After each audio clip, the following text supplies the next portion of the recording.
सर्वेभ्यो नमो नमः। स्वागत है आप सभी का आपके अपने YouTube चैनल सक्सेस वॉइस संस्कृतम में। मैं हूं योगेश पांडे और आज के इस वीडियो में हम पढ़ने वाले हैं रीट 2021 के अंतर्गत लेवल 2 यानी कक्षा 6 से 8 में यदि आपने संस्कृत भाषा को प्रथमा भाषा अथवा द्वितीय भाषा के तौर पर लिया है तो किस प्रकार से इसका पाठ्यक्रम है और कैसी हमें तैयारी करनी है, आज के इस वीडियो में हम पढ़ेंगे। चलिए हम शुरू करते हैं। सबसे पहले यदि आपने संस्कृत को कक्षा 6 से 8 तक यानी लेवल 2 में यदि आपने प्रथम भाषा के रूप में प्रथमा भाषा के रूप में लिया है तो आपको कौन कौन सी तैयारी करनी है। सबसे पहले आपको इसमें दिया जाएगा एक अपठित गद्यांश। उस गद्यांश को आधार बना करके आपको कुछ व्याकरण संबंधी प्रश्न पूछे जाएंगे। कौन कौन से प्रश्न क्या पूछा जाएगा आपको, तो हम देखते हैं। सबसे पहले शब्द रूप इसमें दिए हैं, इसके बाद धातु रूप और धातु रूप के बाद में कारक, कारक के बाद में जैसे कि हम देख रहे हैं विभक्ति, यहाँ पर लिखा है व्याकरण से संबंधित विभक्ति, उपसर्ग, प्रत्यय, संधि, समास, सर्वनाम, विशेष, विशेषण, संख्या ज्ञान, उच्चारण स्थान और अव्ययेषु प्रश्नाः। यानी कि ये जो लाइन आपको यहाँ पर दिख रही है ये आपको इस अपठित गद्यांश से यानी जो गद्यांश आपको दिया रहेगा उस गद्यांश में से आपको इतनी सारी चीज़ें तैयारी करना है। ठीक है, शब्द रूप, धातु रूप, कारक, विभक्ति, उपसर्ग आदि आदि जो चीज़ें हैं ये आपको तैयार करना है। उच्चारण स्थान आदि इसमें आपको तैयार करने होंगे। इसके बाद दूसरा अपठित गद्यांश जो है उसमें राजस्थान की इतिहास, कला, संस्कृति आदि के बारे में आपको कुछ तैयारी करना है। इसके अलावा व्याकरण संबंधी भी इसमें से आपसे पूछा जाएगा। व्याकरण संबंधी में क्या, जैसे क्रियापद का चयन, वचन कौन से होते हैं, लकार, लिंग आदि का ज्ञान आपको होना चाहिए, विलोम शब्द का ज्ञान, लकार परिवर्तन का ज्ञान और इससे संबंधित लकार परिवर्तन में भी आपको लट, लंग, लृट, लोट और विधिलिंग यानी कि 1 2 3 4 5 लकारों का आपको ज्ञान होना आवश्यक है। तो ये हमने इसमें देख रहे हैं हम केवल व्याकरण संबंधी। आगे चलते हैं तो हमारे लिए इसमें कुछ संस्कृत भाषा का जो पेडागोजी है वो पूछा जाएगा और जैसे कि देखते हैं संस्कृत का अनुवाद जो है वो भी हमसे पूछेंगे। वाच्य परिवर्तन आपको तैयार करना होगा लट लकार में। वाक्येषु प्रश्न निर्माणम, वाच्य परिवर्तन यानी कर्तृवाच्य से कर्मवाच्य करना या फिर भाववाच्य करना या फिर भाववाच्य कर्मवाच्य से कर्तृवाच्य में करना, यानी 3 वाच्य जो होते हैं उनको आपस में कहीं से भी वह हमसे परिवर्तन करवा सकते हैं। इसके अलावा वाक्यों का प्रश्न, वाक्येषु प्रश्न निर्माणम, प्रश्नों का निर्माण करना और अशुद्धि संशोधन और संस्कृत भाषा में जो प्रमुख सूक्तियाँ हैं, साहित्य के अंतर्गत जो सूक्तियाँ होती हैं वो आपसे पूछी जाएंगी। इसके अलावा हम देख रहे हैं कि संस्कृत भाषा शिक्षण विधि यानी संस्कृत भाषा को पढ़ाने के लिए कौन कौन सी शिक्षण विधियों की हमें यहाँ पर तैयारी करनी है, कौन कौन सी शिक्षण विधियाँ होती हैं और संस्कृत भाषा के लिए शिक्षण सिद्धांत कौन कौन से होते हैं संस्कृत भाषा को पढ़ाने के लिए, वो हमें सिद्धांत यहाँ पर तैयार करने हैं। इसके अलावा संस्कृत भाषा कौशल विकास के लिए श्रवण, संभाषण, पठन और लेखन यानी कि सुनना, बोलना, पढ़ना और लिखना, यह जो 4 किसी भी भाषा को सीखने के लिए 4 कौशल बताए गए हैं यह संस्कृत भाषा के लिए आपको तैयार करना है। यानी संस्कृत भाषा को आप बच्चों को पढ़ाने के लिए, बच्चों के अंदर संस्कृत भाषा का विकास कराने के लिए इनका किस प्रकार से आप प्रयोग करेंगे। इसके अलावा संस्कृत अध्यापन से अधिगम साधनानि, संस्कृत भाषा को अध्यापन कराने के लिए अधिगम के साधन कौन कौन से प्रमुख साधन होंगे, पाठ्य पुस्तक, संप्रेषण साधनानि आदि आदि जो यहाँ पर दिए हैं ये हमें तैयार करने होंगे। संस्कृत भाषा, इसके बाद नेक्स्ट बिंदु है संस्कृत भाषा शिक्षण से मूल्यांकन संबंधिनः प्रश्नाः, मौखिक लिखित प्रश्नानां प्रकाराः और सतत मूल्यांकनम उपचारात्मक शिक्षणम च, यानी संस्कृत भाषा को पढ़ाने के लिए पढ़ाते समय कैसे मूल्यांकन करना है, मूल्यांकन संबंधी प्रश्न होंगे, सतत मूल्यांकन संबंधी और मौखिक और लिखित जो प्रश्न होते हैं, कितने प्रकार के मौखिक प्रश्न होते हैं, कितने प्रकार के लिखित प्रश्न होते हैं, प्रश्नों के प्रकार कितने होते हैं, ये सारी चीज़ें हमें यहाँ पर तैयार करनी होंगी यदि आपने भाषा 1 को लिया है तो। इसके अलावा हम देखते हैं संस्कृत भाषायां राजस्थानस्य संस्कृत साहित्यकाराणां योगदान संबंधी प्रश्नाः, याद रखिए संस्कृत भाषा में राजस्थान के साहित्यकारों का क्या योगदान रहा, कौन कौन से साहित्यकार हुए हैं राजस्थान में जिन्होंने संस्कृत भाषा के साहित्य को लिखा है, ये आपको यहाँ पर तैयार करना होगा। आधुनिक भी इसमें आ सकते हैं और पुरातन भी कवियों का परिचय इसमें आपसे पूछा जा सकता है। इसके अलावा नेक्स्ट बिंदु है कि बहुविकल्प प्रश्नों का मापदंड कक्षा 6 से 8 तक के राज्य सरकार द्वारा निर्धारित पाठ्यक्रम एवं शैक्षणिक सत्र 2019-20 की प्रचलित पाठ्य पुस्तकों के आधार पर होगा। यानी कि जो भी हमें इस प्रश्न में पेपर में बहुविकल्प प्रश्न पूछे जाएंगे उनका जो मापदंड यानी कि उनका जो स्तर होगा वह कक्षा 6 से 8 तक के राज्य सरकार के द्वारा निर्धारित यानी राजस्थान सरकार का जो पाठ्यक्रम है कक्षा 6 से 8 तक का, उस पाठ्यक्रम के अनुसार कक्षा 6 से 8 का पाठ्यक्रम याद रखना जो कि 2019 और 20 का पाठ्यक्रम है। इस पाठ्यक्रम के आधार पर यह पत्र आपका निर्धारित होगा, लेकिन प्रश्नों का कठिनाई स्तर जो है वह सीनियर सेकेंडरी यानी कक्षा 12th तक की पाठ्य पुस्तकों का होगा।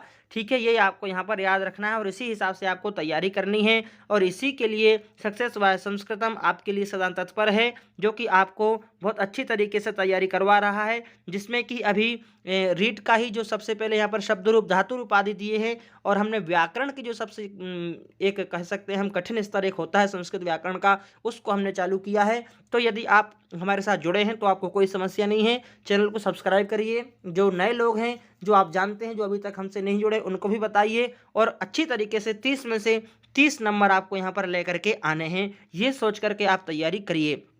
ठीक है, हम शुरू करते हैं। ये हमारा भाषा द्वितीय के रूप में यदि आपने संस्कृत को लिया है लेवल 2 में तो आपके लिए यह इंपॉर्टेंट है। जैसे कि एकम अपठितम गद्यांशम आधारीकृत, यानी कि एक अपठित गद्यांश हमें यहाँ पर मिलेगा और उसी से संबंधी व्याकरण संबंधित प्रश्न आएंगे, जैसे शब्द रूप, धातु रूप। शब्द रूप मैं आपको बता दूं जैसे राम, हरि, गुरु आदि शब्द रूप के अंतर्गत आते हैं। धातु रूप में जैसे हम चलाते हैं भू धातु के भवति, क्री धातु के करोति, पट धातु के पठति, गम धातु के गच्छति आदि जो रूप होते हैं वह धातु रूप के अंतर्गत आते हैं। कारक जैसे 6 कारक बताए हैं, वीडियो इसमें डले हुए हैं 6 कारक के, विस्तृत रूप से हमने कारकों को पढ़ा है तो आप पढ़ सकते हैं बहुत अच्छे तरीके से। उपसर्ग जो हम प्रापरा अपसम अनु अब जो उपसर्ग होते हैं 22 उनका यहाँ पर ज्ञान करते हैं। प्रत्यय जो होते हैं कृदंत प्रत्यय, तद्धित प्रत्यय, स्त्री प्रत्यय, सुबंत प्रत्यय आदि आदि प्रत्यय, संधियों को हम पढ़ रहे हैं। समास, लकार आदि का भी ज्ञान हम यहाँ पर कर रहे हैं। और लकार, सर्वनाम, विशेष, विशेषण, लिंग, संख्या ज्ञान, समय ज्ञान, अव्ययेषु प्रश्न आदि आदि जो चीजें हैं ये आपसे पूछी जाएंगी तो आपको यह याद रखना है।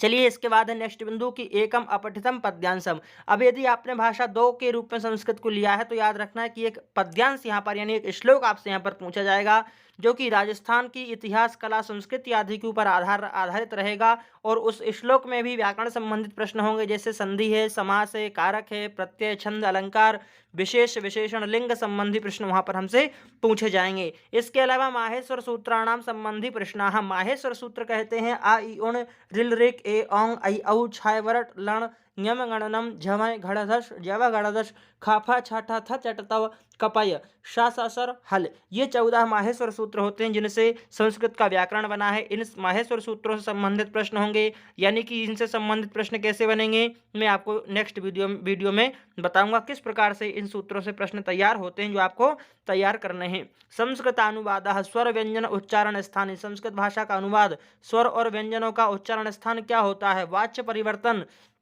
किस प्रकार से वाच्य परिवर्तन करना है। लट लकार अशुद्धि संशोधन, संस्कृत सूक्ति यानी अशुद्धियों का संशोधन और संस्कृत भाषा की प्रमुख सूक्तियों का ज्ञान हमें यहाँ पर होना चाहिए।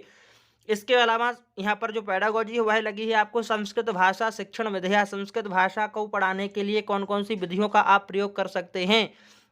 ठीक है, आधुनिक विधियों का यहाँ पर आपको अधिकतर ज्ञान होना बहुत आवश्यक है। संस्कृत भाषा शिक्षण सिद्धांत, संस्कृत भाषा शिक्षण के लिए कौन कौन से प्रमुख सिद्धांत जो आपको तैयार करने हैं। संस्कृत भाषा संबंधित शिक्षण अभिरुचि के संबंधित प्रश्न, यानी किस प्रकार से आप बच्चों में पढ़ने के लिए अभिरुचि को पैदा कर सकते हैं, उत्पन्न कर सकते हैं, वो आपके अंदर वह प्रश्न उससे संबंधित प्रश्न यहाँ पर आएंगे। इसके अलावा जो सभी जगह यानी श्रवण, संभाषण, पठन और लेखन जो है, जिसको कि हम कहते हैं सुनना यानी कि लिसनिंग, बोलना यानी स्पीकिंग, पठनम यानी कि पढ़ना जिसको कि हम कहते हैं रीडिंग, और लेखनम यानी कि लिखना जिसको हम कहते हैं राइटिंग यानी LSRW। यह जो 4 सूत्र हैं सभी भाषा को सीखने के लिए इम्पोर्टेंट, जिनको कि हम भाषा का कौशल कहा जाता है, वो संस्कृत में भी श्रवणम, संभाषणम, पठनम और लेखनम के नाम से पूछा जाएगा। अच्छी तरीके से आपको तैयार करना है। इसके अलावा संस्कृत शिक्षण अधिगम साधनानि, संस्कृत भाषा के शिक्षण में अधिगम साधन और संस्कृत शिक्षण में संप्रेषण साधन और संस्कृत की पाठ्य पुस्तक के संबंधित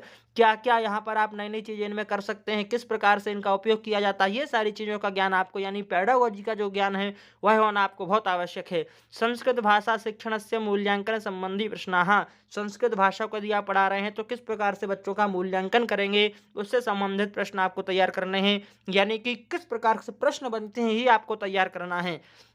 मौखिक और लिखित प्रश्नानां प्रकाराः सतत मूल्यांकनम् उपचारात्मक शिक्षणम्। उपचारात्मक शिक्षणम क्या है, कब चालू हुआ, किसने किया, इससे संबंधित ये सारे ज्ञान इसमें हमें आवश्यक हैं। सतत मूल्यांकनम का भी यही एक जो है विधा है, किस प्रकार से चालू हुई, कब चालू हुई। और लिखित प्रश्नों के प्रकार कितने होते हैं, जैसे सही जोड़ी है या फिर सही उत्तर है, जो हम चुनते हैं सही उत्तर लगाइए विकल्पात्मक जिसको हम कहते हैं, और एक वाक्य में उत्तर यानी लघु, अति लघु, फिर लघु, फिर जो है कि दीर्घ, यानी कितने प्रकार के लिखित उत्तर होते हैं, लिखित उत्तरों के प्रकार, प्रश्नों के प्रकार कितने होते हैं, वो हमें अच्छे तरीके से समझना होंगे। इसके अलावा एक यहाँ पर इम्पोर्टेंट बात लिखी है कि बहुविकल्प प्रश्नों का मापदंड, यानी जो बहुविकल्प प्रश्न रहेंगे, जो यहाँ परीक्षा में पूछे जाएंगे प्रश्न, उनका जो मापदंड होगा वह कक्षा 6 से 8 तक के राज्य सरकार द्वारा निर्धारित पाठ्यक्रम एवं शैक्षणिक सत्र 2019-20, यानी कि राज्य सरकार, राजस्थान सरकार की जो पुस्तकें लगी हैं पाठ्य पुस्तक कक्षा 6 से 8 में, और 2019-20 का जो नवीनतम पाठ्यक्रम है उस पाठ्यक्रम के अनुसार